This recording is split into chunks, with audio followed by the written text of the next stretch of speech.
Mr. Sherlock Holmes, I presume? Correct. With whom do I have the pleasure? Emilio Estevaux. Happy to make your acquaintance. I am here on behalf of Mycroft, your brother. He's on his way to Cordona.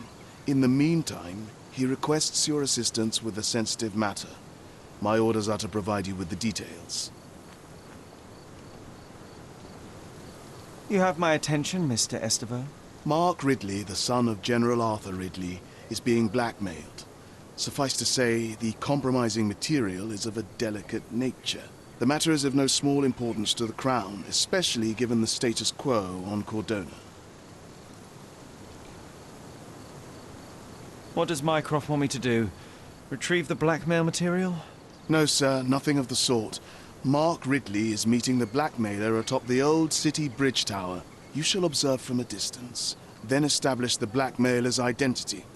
Do not attempt to arrest him. We'll handle it from there. Saving the best for yourself? Fine. There's a cafe just over the bridge that provides a good vantage point. Please report to me when you are done. I'll be waiting for you here, and remember, discretion is of the essence.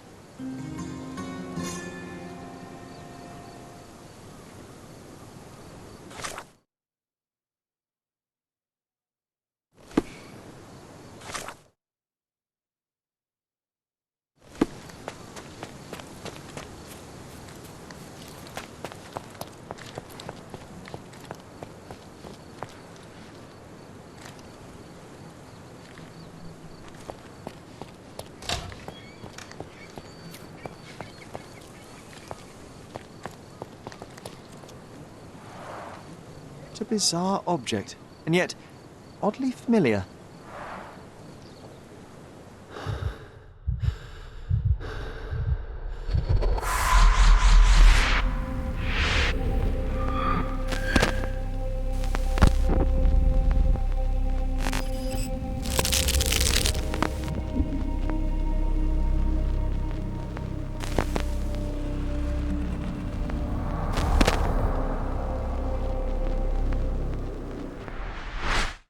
Did you just remember something?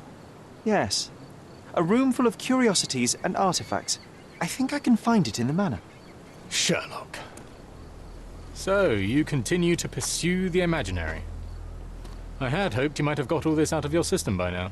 Mycroft, what are you doing here? Get out of my house. It's my house, actually. I've come to bring you back.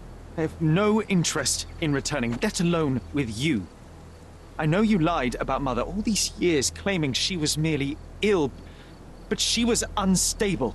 She never had tuberculosis. She was not recuperating, but mentally deteriorating, and you never once thought to tell me. How dare... I shall not indulge this petulant tantrum. You can just tire yourself out and then slink back to London with your tail between your legs. Just tell me everything! I'm an adult now. Show me the basic courtesy of an explanation. You know I will find out eventually. The goal was stability, and that's what you got. The right thing for everyone was to try and move on from her passing. The consequences of one's actions determines what is right or wrong. Yes, exactly. The ends justify the means. After leaving Cordona, Sherlock, you had a normal childhood.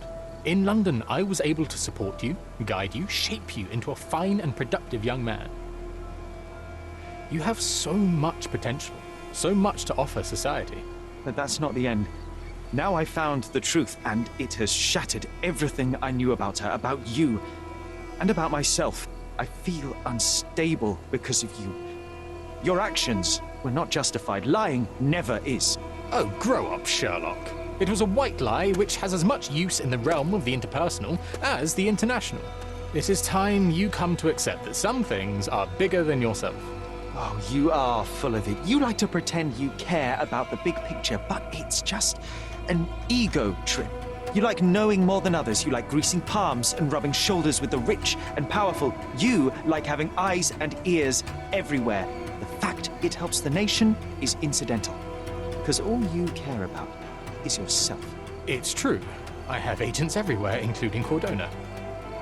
If you weren't so damn stubborn, you'd realize that means I'm only here for you.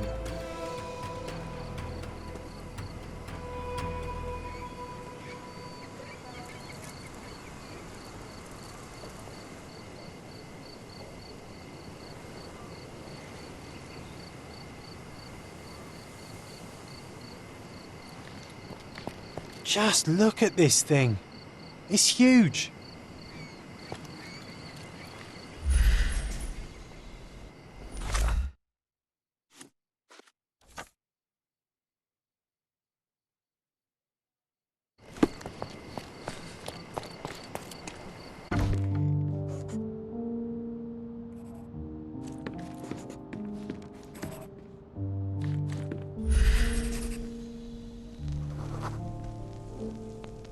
I remember returning home with a pair of perfect sticks.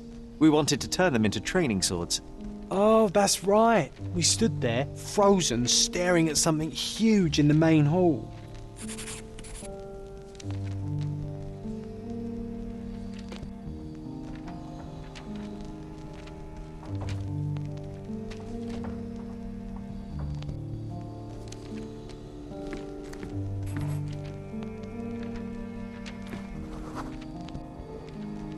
It was a giant aquarium with a living mermaid in it. Impossible, it must have been something else.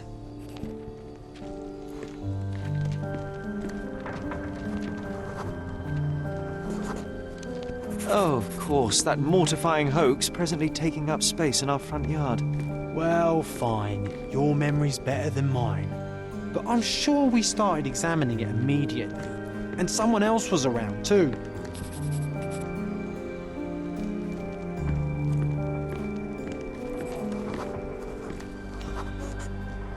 It was my mother. She asked what I thought of the artifact. You were really concentrating and holding something in your hand.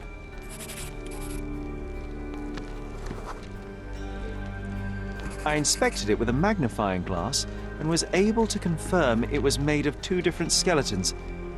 The mermaid was a fake.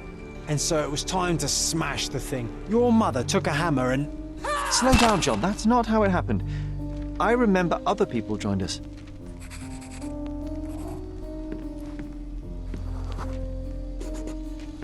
The workers took the artifact and placed it into the Cabinet of Curiosities. It became part of Mother's collection of fakes. She always said that the truth lies in the details. This mermaid helped me to learn that.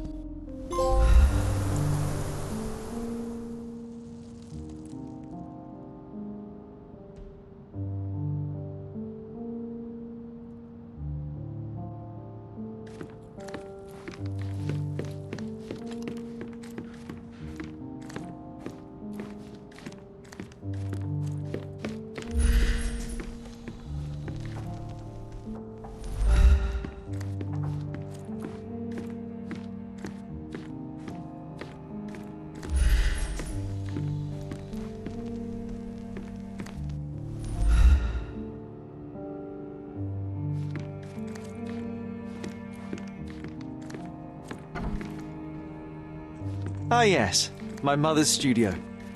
She was an authenticator, and this was her Cabinet of Curiosities. I never saw the point. What does it matter if some artifact is real or not? It still exists. The full plate armour of Sir Robert Saunford. I was told my father won it in a wager. Armour is armour, but look at his sword. Oh, how badly I wanted to wield the blade. Maybe you take it instead of your pistol. The full plate armour of Sir Robert Saunford. I was told my father won it in a wager.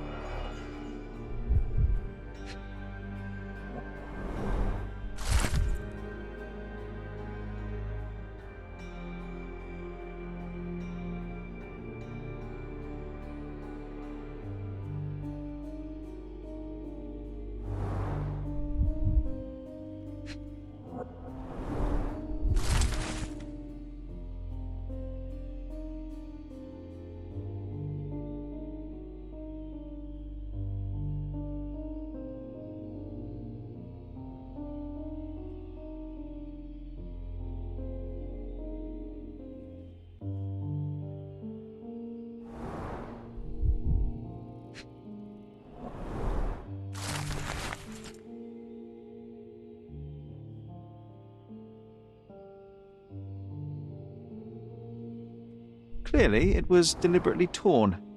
I wonder why someone would do that.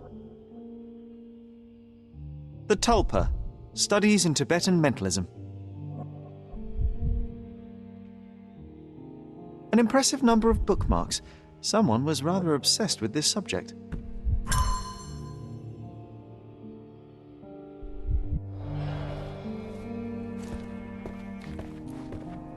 And this one was brought from a German museum. They claimed it belonged to Vikings. Nonsense, of course. Vikings never had horns on their helmets.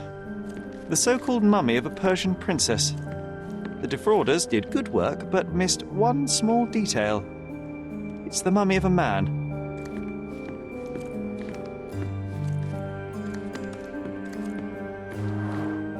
Look, it's Roger.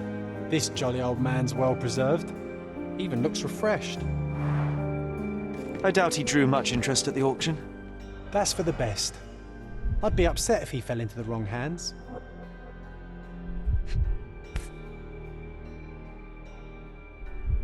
Reliable and driven. I recognise Mycroft's handwriting. Officer Luciano J. Placido.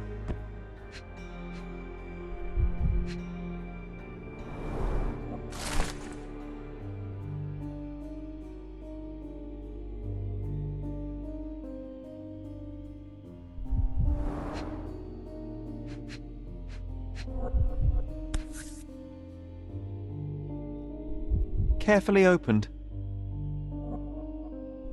Dated 24th of April, 1869.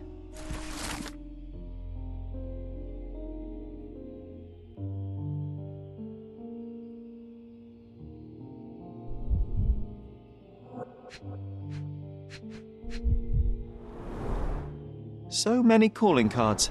Mycroft liked to keep useful people at hand.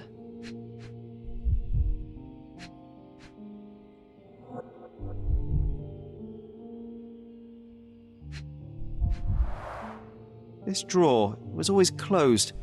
Only Mycroft knew how to open it.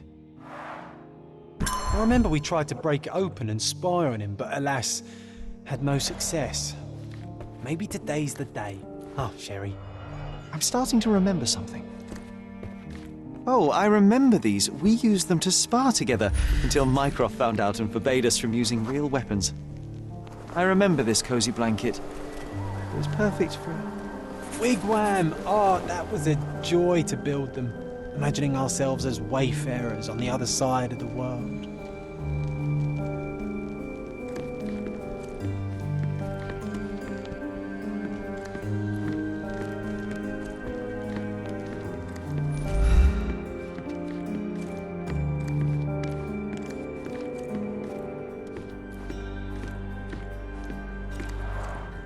One of the most ridiculous fakes I ever saw.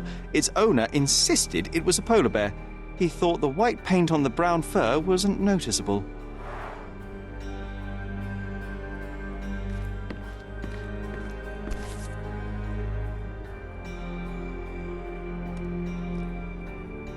Another fake Holy Grail. Its owner claimed to be the heir of King Arthur. Scarcely believable.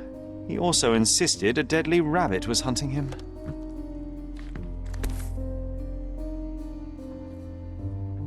Watkinson and Holman, Chapter 1, by Wallace Dioram. Oh, Mycroft. He always acts so serious, but then reads tripe like this. John, if I remember correctly, you couldn't put this book down.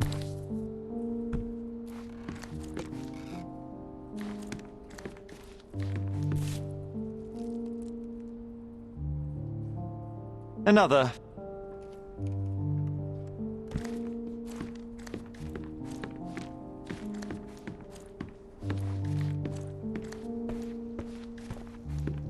And this one was brought from a German museum. They claimed it belonged to Vikings. Nonsense, of course. Mother said this was among the hunting trophies of a Scottish Viscount. So he tried to persuade everyone that his forest was inhabited by these beasts. It would have been thrilling if it were actually true.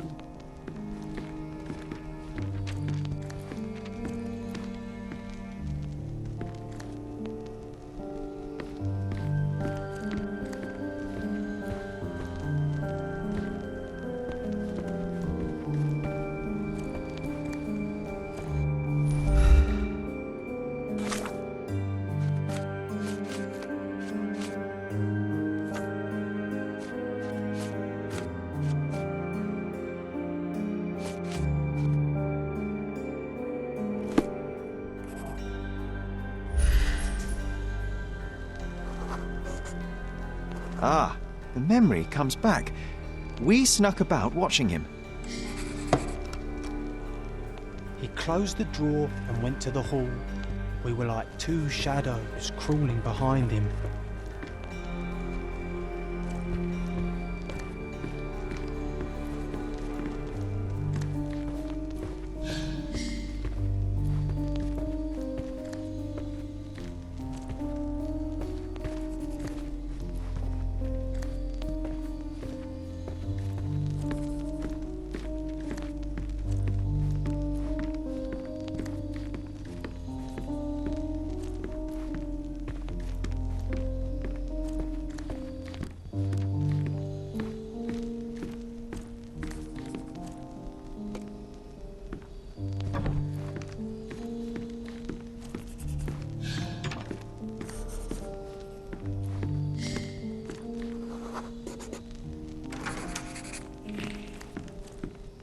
He opened the door to the postman, and they exchanged documents. If it was a real postman, of course.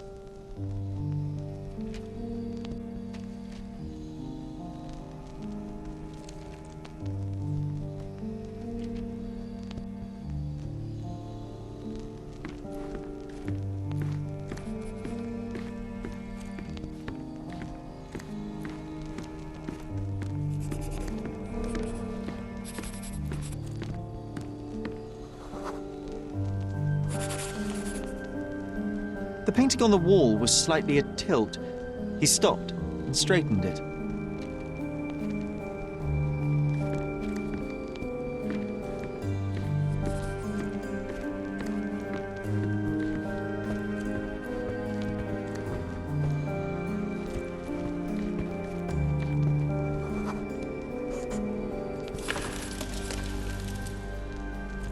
Then he threw some logs into the fire and sat in his armchair to read. It's as boring now as it was then. I'm sorry, Sherry, but I think that's it. Wait, John, we never use the fireplace in the mornings. What if...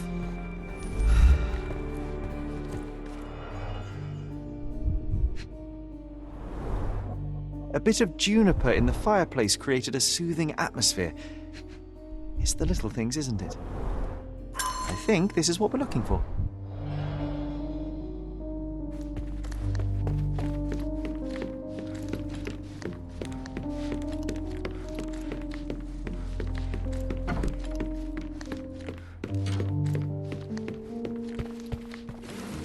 We made it. So what's there?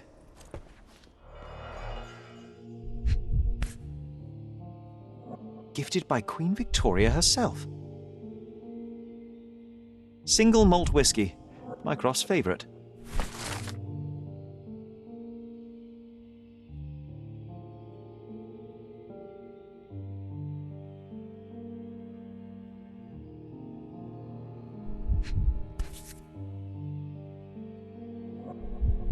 Otto Richter. This one is rather thick. Mycroft can be truly dogged in his research.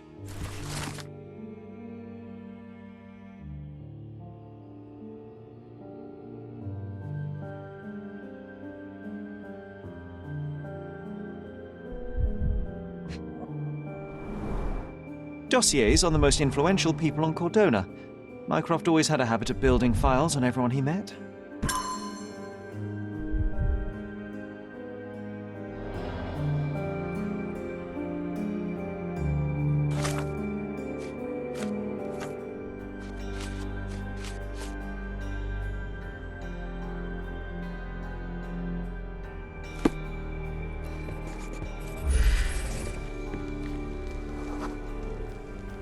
I used this ladder to look at the top shelf, right? On the day of Mother's breakdown upstairs. Right you are, Sherry.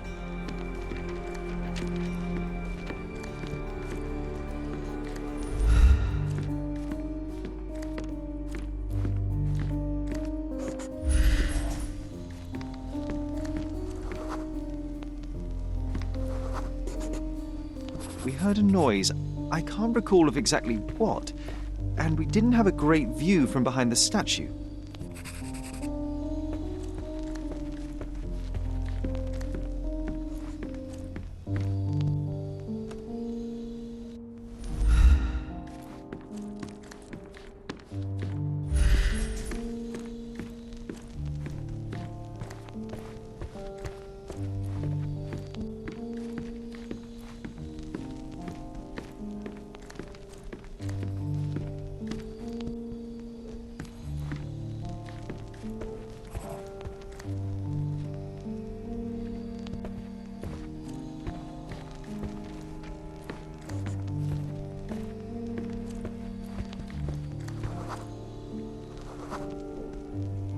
books and papers from the table somehow ended up on the floor.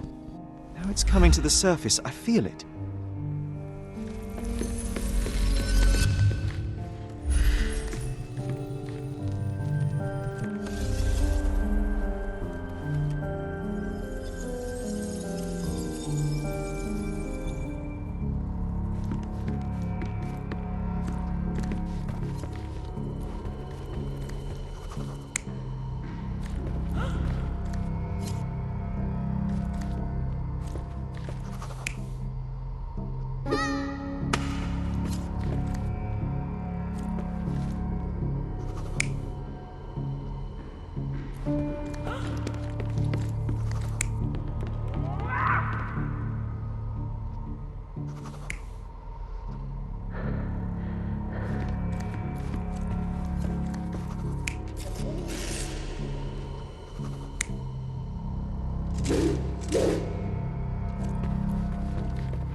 You're not even trying, Sherry. Concentrate.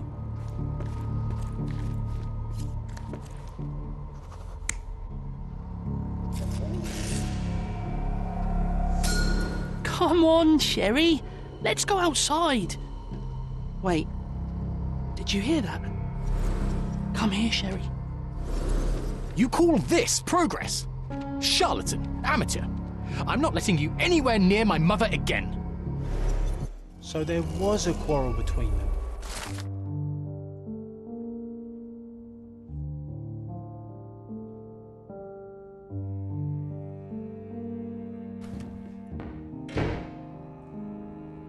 I heard a noise in the hall. Let's check it out. Mother said this was among the hunting trophies of a Scottish Viscount.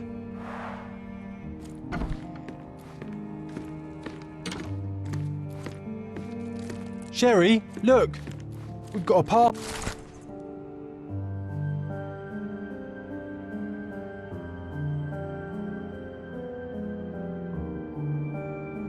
An invitation that comes with a mask. We can't miss this, Sherry.